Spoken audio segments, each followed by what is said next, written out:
Getting to 10K a month turns out to be much easier than expected if you know the right strategy and mindset. Today I'm going to share with you guys the exact method that I used to land video project from Bentley. Yes, Bentley. And also 3 key elements that you need to know to start making at least 10K a month as a filmmaker. And to be honest, I only start to hit this goal consistently like 6 or 7 months ago, and I haven't really looked at the numbers for a while. And currently my business is generating around 20 to 40K a month. I mean, obviously it really depends. There are months that I only make 10K, but sometimes go up to 40K as well. So it's still very fresh. I'm just saying this to tell you that I'm not any of those guru that you see online or any rich guy, that's teaching you like the secret to success, to the wealthy life and stuff. I just truly think that, a lot of filmmakers and videographers, animators, like anyone who's making video for a living, really need to know about these things, because I really truly believe that once you acquire these type of skills or apply these type of techniques, it's really gonna change your mind and change how you see everything when it comes to making money with videos. I really don't think it's that difficult. I just think that most people are just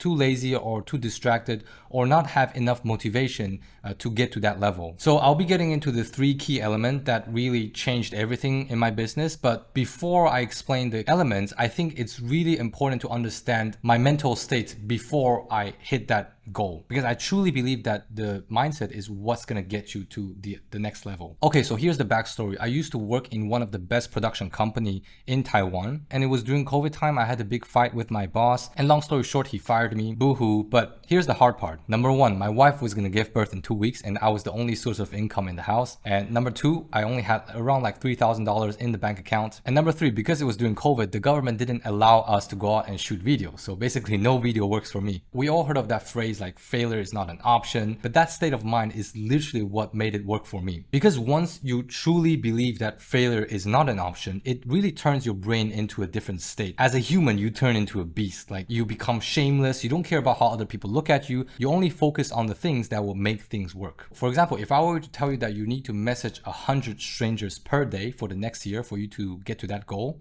will you do that? Maybe, maybe not, it depends. But if I were to tell you that if you don't message 100 people a day for the next year, then your loved one is gonna die tonight, then what you're gonna do? Of course, you're gonna write 100 messages every single day. You're gonna even write 1,000 if you have to, right? So the mental state was not I'll do my best, but I will do what I must do. And I really think that's the place where you really push yourself to your limit, because when you think I'll do my best, you kind of set a standard, okay, this is my best, and I will try to get close to that. That's usually how we think. But when you have to do what you must do, you don't even think about the standard. You just think about, okay, where do I need to go, right? So that is something that I find very helpful. Obviously, it was very stressful, but of course, because I had family that I have to take care of, like I said, failure was not an option. So yeah, before that, some of you may ask, like, if, shooting videos was not an option, how did you get any type of work? Well, I kind of switched to doing animation, like digital video work online, so that I don't need to go to anywhere to shoot videos. That was my solution, just in case any of you think that I'm making up the story. So now here's the 3 key elements that you need to know. I'm gonna go through them one by one, and obviously each one of them deserve a whole video for me to explain that, but right now I'm just gonna try to explain each step as much as I could in a single video. Hopefully in the future I'm gonna expand on them on a single video one by one, so that you have more context, but today's video I'll just try to explain as much as I could. So number 1, the first thing that you need to do is to position your business. So what exactly is positioning?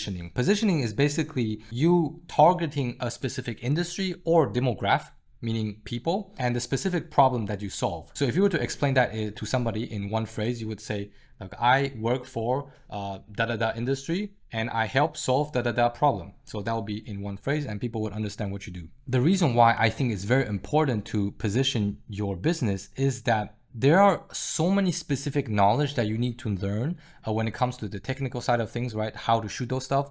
Also, once you know that industry well enough, you actually kind of monopolize that industry. Like, everyone's going to know about you and they're going to know that you're the biggest expert they know when it comes to that industry for video stuff. And so you can kind of charge a more premium price when people come and find you. I'm gonna give you an example for my case, right? I work with mostly tech product business and specifically B2B tech product business. To most of the people, it look very boring, right? Like, I shoot for industrial computers or some industrial machines that are like also tech stuff, but most people don't find that very appealing. And filmmakers, every time they need to shoot a video commercial related to those stuff, they need to restudy it, they need to understand how that business works, and it takes a lot of time, right? And since I work specifically with them, every time a new client comes, I understand how it works, I know how their product works, works, I can just move straight to the solution part, right?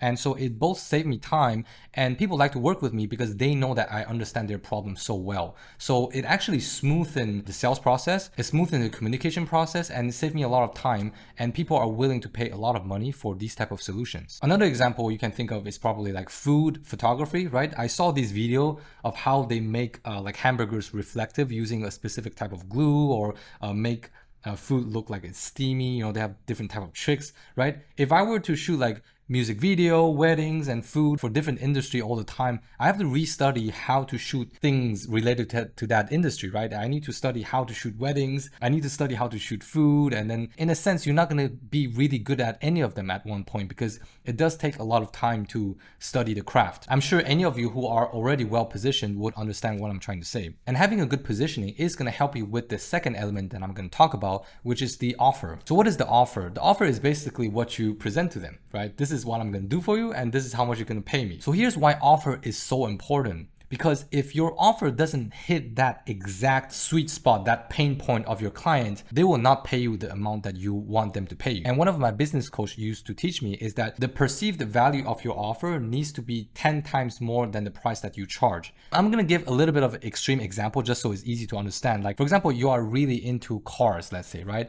And someone say that, okay, I will sell you a McLaren for $10,000. And $10,000, generally speaking, is actually quite a lot of money for average people. But $10,000 for a McLaren is a steal, right? And if you really, really are into cars, you will find ways to pay that $10,000 immediately, right? Today. That's what I'm talking about. Like, if the perceived value is just so high and then the price that they're charging you is just insanely low, you will find ways to pay them. So the situation with the McLaren is what you're trying to get into every time you offer a service to your client. And the way to get to that is to stack your value. So basically, one of the things that I do as a filmmaker is I will add a lot of like add-ons for free, and it will take me, like, generally speaking, less than 3 hours to do all of those stuff, but the perceived value is going to look much higher, right? So for example, if I'm going to sell a video project for like 10,000 US dollars, but maybe the client doesn't think that is that valuable. So what I will usually do is, okay, $10,000 is for a, let's say, 1 to 2 minute video that I'm going to shoot for them, but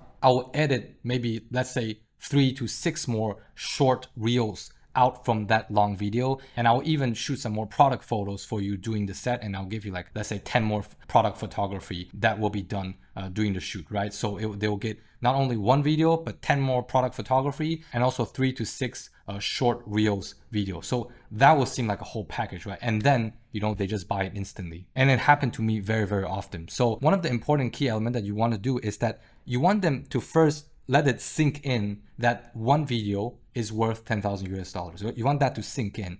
And then you'll say, hey, by the way, I will add in these add-ons, right? So these are for free.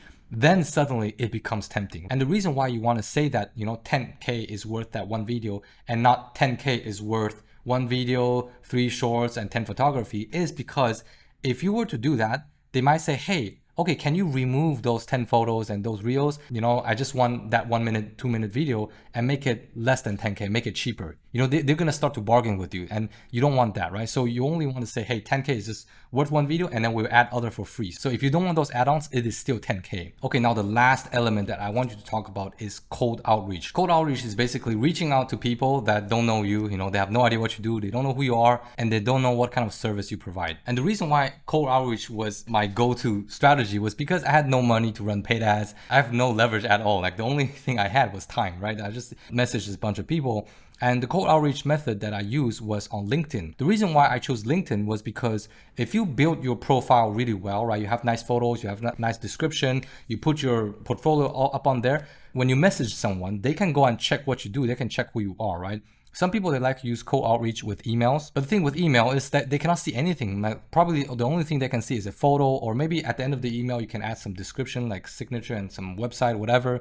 But I don't think is as personalized as LinkedIn. Like, people like to say that LinkedIn is basically like Facebook for business, right? And that's how I really feel about it, right? People can see the post that you like, they can see the post that you shared. You know, you really feel like you're talking to a person instead of like an automated email. And that's why I think LinkedIn is the best way to do cold outreach. Like, up until this day, my whole business is built upon LinkedIn. Like, the way that I got project from Bentley was through cold outreach. I actually messaged the brand manager of Bentley in Taiwan, With LinkedIn, the way I got it was that I did research on their marketing strategy for a whole year, like all of the videos they shot, all the photos they did. I told them that I prepare a whole year of marketing strategy, like everything that they need to know for them to get to the next level based on what I saw they did last year. And there's a lot of details about that report, but basically I just researched everything that they did, what I assume they're trying to get to. I just messaged her and I told her, hey, like I would just want to share this report for you and would you like to check it out? The thing with cold outreach is most people actually gave up messaging that person after the first message. So they'll send a message and then they'll be thinking like, hey, they're not answering me, probably they're too busy, like they don't want to talk to me, so forget about it. The reason why my cold outreach really worked was I always follow up, right? You send them the first message, you send them the second message, hey, like not sure if you saw my previous message, I want to learn more about your business, I want to help you solve this problem. And then the third one, fourth one, fifth one, right? You keep on going. Obviously you don't want to go in a way that you're trying to bother them. Like every time you follow up, you want to bring them value. You say, hey, I have something very valuable to you. Hey, I saw this piece of content that I'm sure is going to be very helpful for what you do. Hey, I saw this news. Hey, I have this video that is going to help with your business, right? You always bring them new value. So they're not seeing you as someone who's really bothering them, but every time they see you, you give them something that potentially could help them release their pain points, right? So don't think that you're someone who's bothering them, but think of yourself as someone who's helping them solving their problem for free in the meantime. So yeah, with Bentley, I basically told her that I have this report, but she actually didn't message me back in the first place. It was up until like the third or fourth time that I messaged her, and then she was like, oh, I'm so sorry, I didn't see your message, I was so busy. Eventually she booked a meeting with me and then I landed a project with them. So yeah, basically that's the 3 key elements that you need to know to start generating good business. And I'm going to expand on these 3 key elements in the future as well, so we can talk more in depth on the nitty-gritty stuff, like the technique and how to do things step by step. Some of you may have followed me before, know that I talk about like gears, tech products, and all kinds of stuff. But right now I just want to focus on helping other people, other filmmakers, videographers, animators, anyone who's making a living by making videos to help them grow their business as well. Make sure to recommend it to other friends who are interested in this as well. And I will see you guys in the next video. Bye-bye.